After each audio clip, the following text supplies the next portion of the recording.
Hello students, good morning to all of you. आज हम chapter start करने जा रहे हैं कॉर्पोरेट अकाउंट का। फिफ्थ चैप्टर है फाइनल अकाउंट्स ऑफ कंपनीज। ये चैप्टर हम आज डिस्कस करेंगे। सबसे पहले कंपनी आप डिस्कस कर चुके हो फर्स्ट चैप्टर में, कंपनी क्या होती है, 1% कंपनी क्या होती है।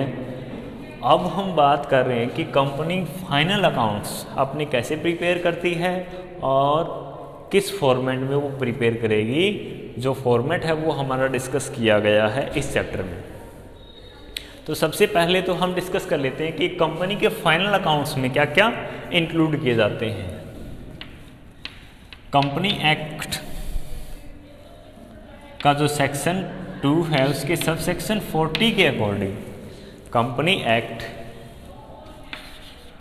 2013 का सेक्शन 2 सब सेक्शन 40 के अकॉर्डिंग एक कंपनी के फाइनल अकाउंट में फॉलोइंग स्टेटमेंट इंक्लूड किए जाएंगे। फर्स्ट जो हमारा स्टेटमेंट है जो इंक्लूड किया जाएगा कंपनी के फाइनल अकाउंट में वो क्या होगा, बैलेंस शीट। दूसरा जो फाइनेंशियल स्टेटमेंट है वो कौन सा इंक्लूड होगा फाइनल अकाउंट में, statement of profit and loss.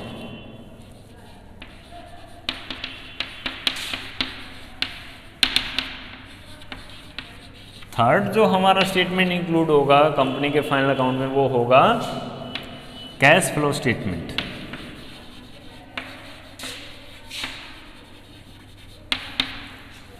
Fourth जो हमारा स्टेटमेंट इंक्लूड होगा अगर रिक्वायरमेंट होती है। बेसिकली ये तीन जो हमारे स्टेटमेंट है वो ही कंपनी के फाइनल अकाउंट कहलाते हैं, लेकिन इनके अलावा भी आपको एक दो स्टेटमेंट और देने पड़ सकते हैं जो कि कंपनी के फाइनल अकाउंट में इंक्लूड होंगे। Schedule to be change in equity if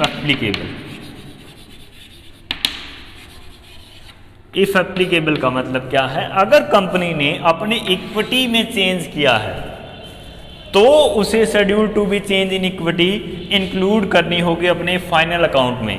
वो स्टेटमेंट उस पर्टिकुलर ईयर में ही इंक्लूड होगा जिस ईयर में वो अपनी इक्विटी में चेंज करने जा रही है। और लास्ट है हमारा एक्सप्लेनेटरी नोट्स।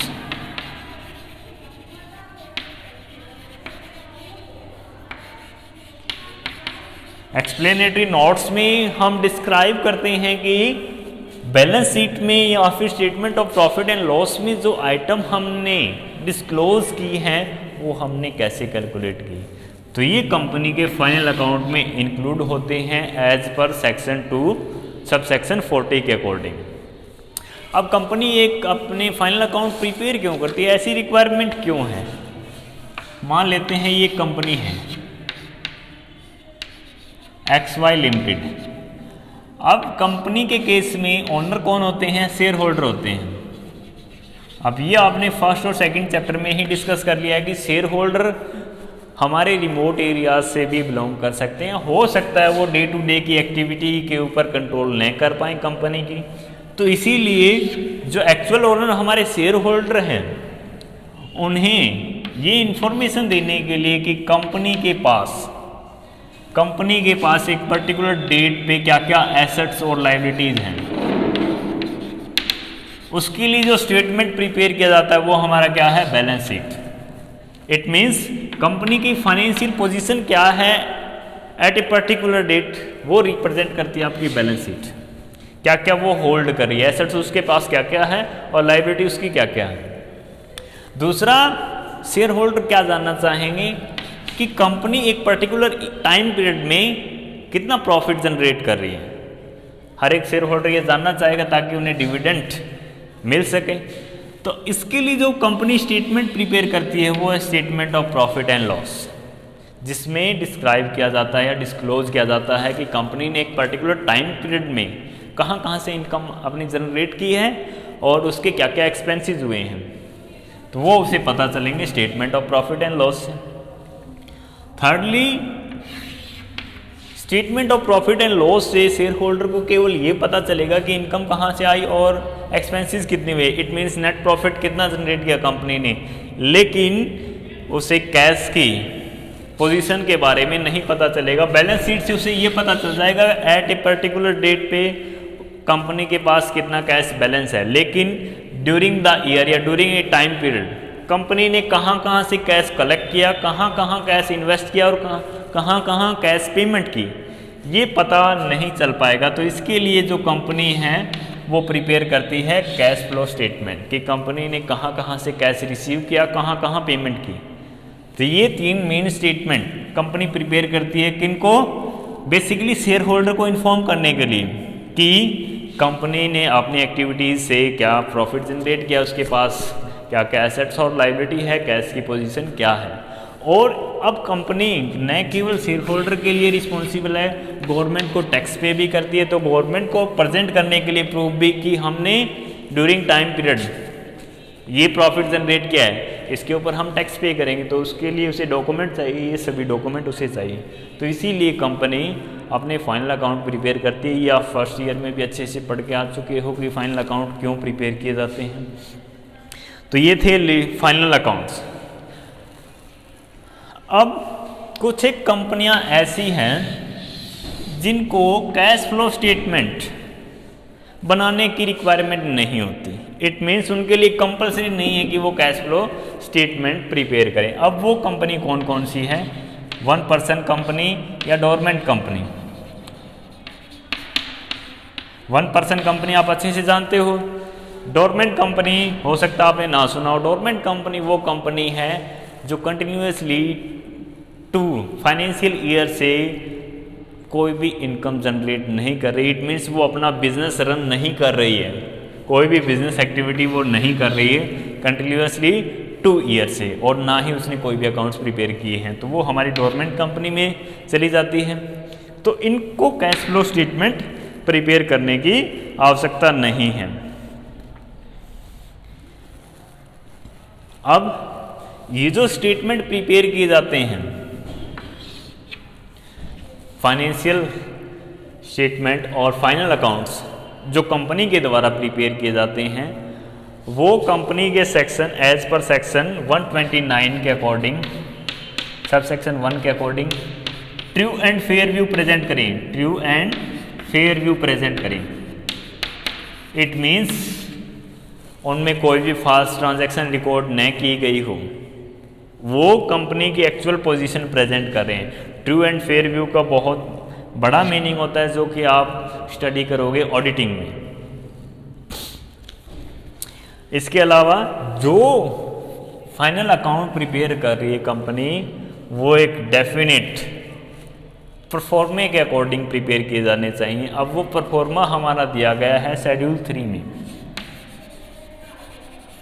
शेड्यूल 3 में जो हमारे परफॉर्मे दिए गए हैं उनके अकॉर्डिंग वो प्रिपेयर किए जाएं और अकाउंटिंग स्टैंडर्ड को फॉलो करते हुए प्रिपेयर किए जाने चाहिए।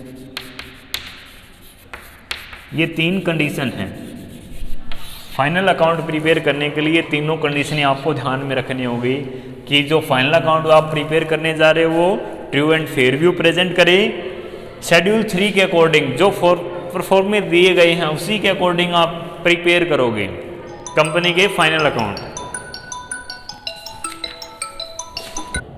कि कंपनी अपने फाइनल अकाउंट्स में क्या क्या प्रिपेयर करेगी, और वो जो प्रिपेयर करेगी वो true and fair view represent करे, वो शेड्यूल 3 के अकॉर्डिंग बनाए गए, शेड्यूल 3 में जो परफॉर्मा दिया गया उसके अकॉर्डिंग बनाए गए हों और अकाउंटिंग स्टैंडर्ड को फुलफिल करते हों। अब उसके बाद क्वेश्चन याद आता है कि कंपनी जो अपने फाइनल अकाउंट्स प्रिपेयर कर रही है वो एक फिक्स टाइम पीरियड के लिए प्रिपेयर किए जाते हैं। अब वो टाइम पीरियड क्या रहेगा ये हमें पता है, 1 ईयर के लिए प्रिपेयर करती हैं बेसिकली। अब 1 ईयर में भी 2 टाइप्स हैं आपके, कैलेंडर ईयर और फाइनेंशियल ईयर। अब अगर एक सोल प्रोपराइटर अपने फाइनल अकाउंट प्रिपेयर करता है तो वो कैलेंडर ईयर चूज कर सकता है या फिर वो फाइनेंशियल ईयर भी चूज कर सकता है। बात अगर हम करते हैं कंपनी की, तो सभी कंपनीज के लिए ज़रूरी है कि उनका जो ईयर हो फाइनेंशियल ईयर वो सेम हो। तो यूनिफॉर्म फाइनेंशियल ईयर होना चाहिए सभी कंपनी के लिए। इसके लिए कंपनी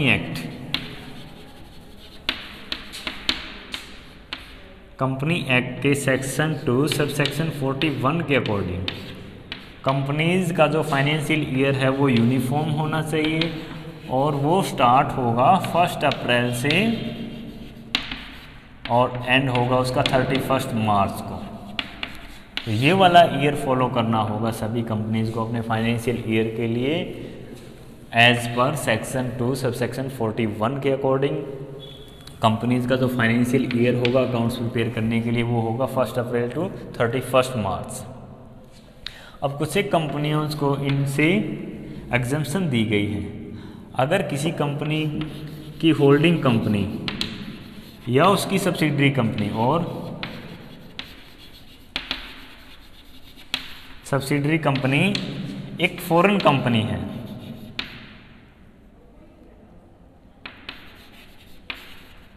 अगर वो फॉरेन कंपनी है तो उसे रिक्वायरमेंट नहीं है कि वो अपना फाइनेंशियल ईयर 1 अप्रैल से 31 मार्च तक का चूज़ करे। इट मीन्स उसे एग्जम्पशन दी गई है कि वो अपना सेपरेट फाइनेंशियल ईयर चूज कर सकती है। बाकी सभी कंपनीज के लिए फाइनेंशियल ईयर 1 अप्रैल से 31 मार्च तक का ही होगा। अभी तक जो आप स्टडी करते आए थे फाइनेंशियल अकाउंटिंग में कि किसी में खाते बंद किए जाते हैं 31 दिसंबर को और किसी में 31 मार्च को, तो अब वो वाला केस नहीं रहेगा। कंपनी के केस में अकाउंट्स क्लोज किए जाएंगे 31 मार्च को ही, क्योंकि फाइनेंशियल ईयर हमारा सभी कंपनीज के लिए ये रहेगा 1 अप्रैल टू 31 मार्च। अब एक और टॉपिक आपका इस चैप्टर में दिया गया है CSR, corporate social responsibility.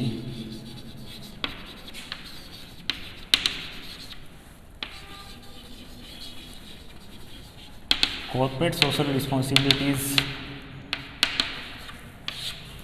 Companies के लिए सेट किया गया है। एक कंपनी सोसाइटी में एस्टेब्लिश की जाती है, अब वो सोसाइटी से ही अपने क्या लेती है, रिसोर्सेज लेती है और अपनी जो सेल करती है प्रोडक्ट की वो भी कहाँ करती है, सोसाइटी में ही करती है।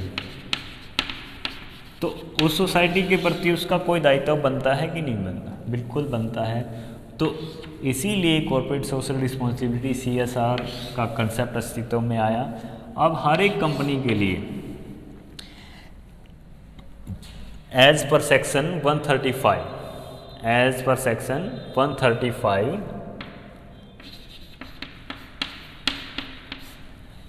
कोई भी कंपनी जिसकी नेटवर्थ 500 करोड़ या उससे ज़्यादा, कोई भी ऐसी कंपनी जिसका टर्नओवर 1000 करोड़ या उससे ज़्यादा, या कोई भी ऐसी कंपनी जिसका नेट प्रॉफिट 5 करोड़ या उससे ज़्यादा, अगर किसी भी कंपनी में इन तीनों में से कोई भी एक कंडीशन फुलफिल करती है, इट मीन्स किसी भी कंपनी की अगर नेटवर्थ 500 करोड़ या उससे ज़्यादा है, या किसी कंपनी का टर्नओवर 1000 करोड़ या उससे ज़्यादा है, या कोई कंपनी नेट प्रॉफिट 5 करोड़ या उससे ज़्यादा जनरेट कर रही है, तो उसे कॉर्पोरेट सोशल रिस्पॉन्सिबिलिटी के ऊपर अपने लास्ट 3 ईयर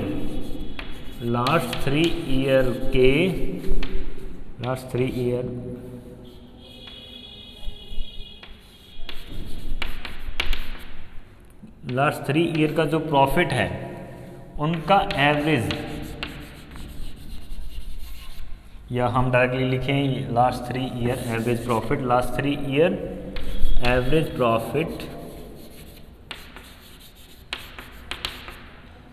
का 2%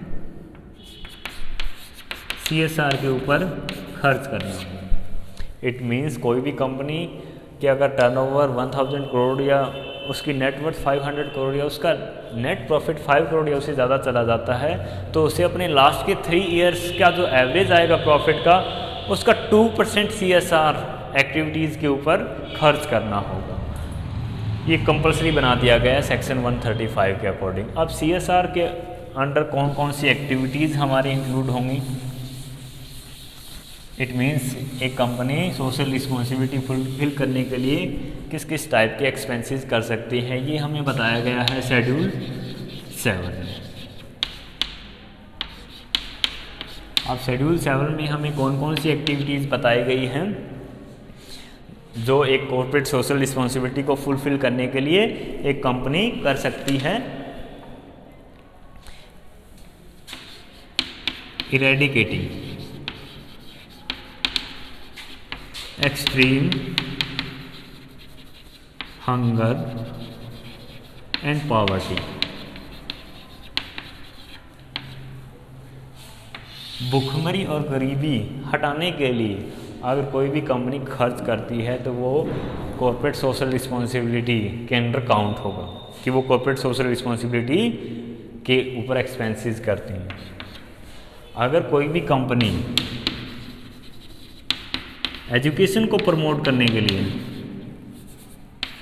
कोई भी एक्सपेंसेस कर रही है तो वो माना जाएगा कि वो अपनी कॉर्पोरेट सोशल रिस्पॉन्सिबिलिटी को फुलफिल कर रही है। अगर कोई भी company promoting gender equality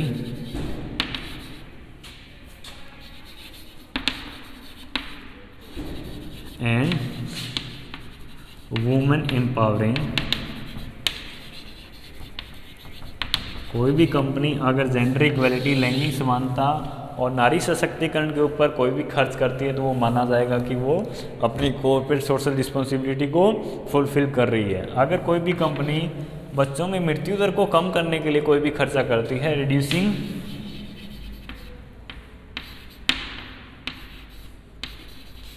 child mortality, तो भी माना जाएगा कि वो अपनी कॉर्पोरेट सोशल रिस्पॉन्सिबिलिटी फुलफिल करी। इट मीन्स जो सोसाइटी के लिए बेनिफिशियल हैं उनके ऊपर अगर कंपनी जो सोशल वेलफेयर के एक्टिविटीज़ है उनके ऊपर अगर कंपनी खर्च करती है तो वो माना जाएगा कि वो अपनी कॉर्पोरेट सोशल रिस्पॉन्सिबिलिटी फुलफिल कर रही है। इसी तरीके से अगर कोई महामारी आ जाती है तो उससे फाइट करने के लिए अगर कंपनी खर्च करती है, जैसे combating malaria and other disease,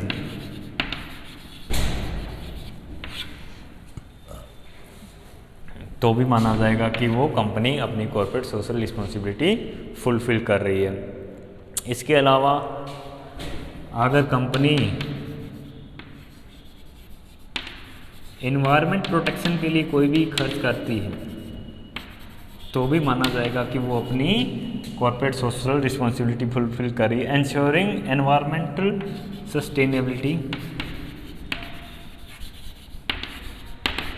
वातावरण को सुरक्षित बनाए रखने के लिए जो भी खर्चा किया जाता है कंपनी के द्वारा वो भी आपका कॉर्पोरेट सोशल रिस्पॉन्सिबिलिटी में काउंट होगा। इसके अलावा अगर कंपनी डोनेट करती है, donation in prime minister relief fund,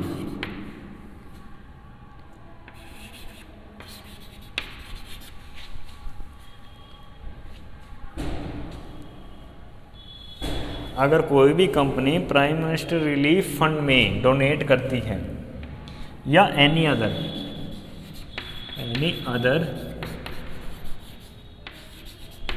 prescribed fund में अगर वो डोनेट करती है तो भी ये माना जाएगा कि वो अपनी कॉर्पोरेट सोशल रिस्पॉन्सिबिलिटी फुलफिल कर रही है। या एनी अदर सोशल प्रोजेक्ट वो एस्टेब्लिश करती है तो भी माना जाएगा कि वो अपनी कॉर्पोरेट सोशल रिस्पॉन्सिबिलिटी फुलफिल कर रही है। कहने का मतलब क्या है कि अगर सोशल वेलफेयर के लिए कंपनी जो भी एक्सपेंसेस करती है वो चाहे किसी भी एक्टिविटीज़ में हो, ये बेसिकली आपके इंक्लूड कर दी गई शेड्यूल 7 में कि ये तो इंक्लूड होंगी, इनके अलावा और भी ऐड होती रहेंगी जिनको कॉर्पोरेट सोशल रिस्पॉन्सिबिलिटी में काउंट किया जाएगा।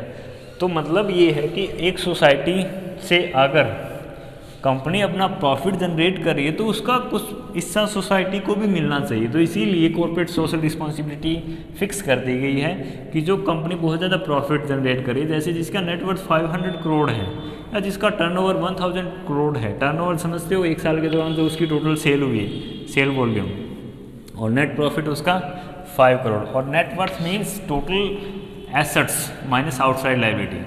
तो अगर ये कंडीशन वो फुलफिल करे तो उससे 2% अपनी लास्ट के 3 ईयर के एवरेज प्रॉफिट का 2% उसे खर्च करना होगा इनमें से किसी भी एक्सपेंसेस के ऊपर। अब इन एक्टिविटीज़ के ऊपर खर्च करने के लिए उसे राइट दिया गया है कि वो कमेटी एस्टेब्लिश कर सकती है, कॉर्पोरेट सोशल रिस्पॉन्सिबिलिटी की कमेटी एस्टेब्लिश कर सकती है बोर्ड ऑफ डायरेक्टर को लेकर के, और उनमें से कम से कम at least 1 director should be independent. कम से कम एक डायरेक्टर आपका ऐसा होगा जो इंडिपेंडेंट होगा और रेगुलर होगा। अब उस कमेटी का काम क्या होगा? कॉर्पोरेट सोशल रिस्पॉन्सिबिलिटी को फुलफिल करने के लिए corporate social responsibility policy formulate करना, उसको रिकमेंड करना, उसके बाद कॉर्पोरेट सोशल रिस्पॉन्सिबिलिटी की किन एक्टिविटीज़ के ऊपर कितना एक्सपेंसेस किया जाएगा ये डिसाइड कमेटी करेगी।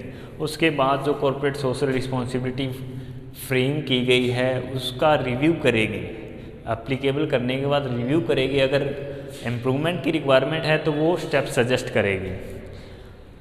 तो ये कॉर्पोरेट सोशल रिस्पॉन्सिबिलिटी कमेटी के काम होते हैं। अब ये था आपका CSR से रिलेटेड टॉपिक। इसके बाद जो टॉपिक है हमारे वो हैं परफॉर्मेंस से रिलेटेड, कि कंपनी के फाइनल अकाउंट के परफॉर्मेंस कैसे हैं, इट मीन्स कैसे प्रिपेयर किए जाएंगे, बैलेंस शीट और statement of profit and loss, ये हम नेक्स्ट लेक्चर में डिस्कस करेंगे। Thank you.